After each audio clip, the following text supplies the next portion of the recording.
I'm ready to hire my first employee and advice on how not to mess up. The reason why I wanted to read this one because it's so cute that how to not mess up.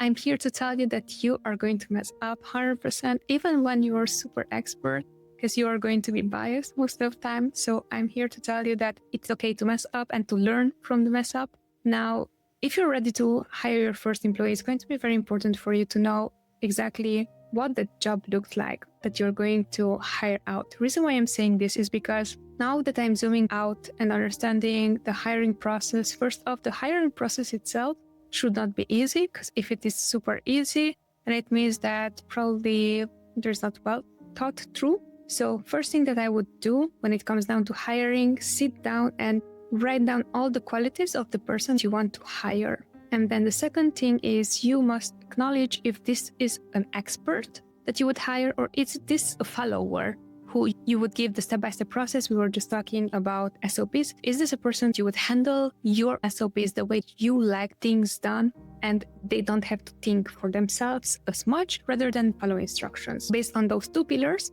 you would need to know, okay, so is this an expert? If it's an expert, then you would expect some achievements that they were already able to achieve things that you would hire them for. And if it is a follower, then you're going to look to different type of skill sets. So you would look into, can this person tell me more about showing up on time if they were able to do that? Or if it comes down to loyalty, how do they describe loyalty? Which is the one thing that they would define as loyalty that they did in their previous job, or even in interpersonal life. What is the one thing that they showcased loyalty?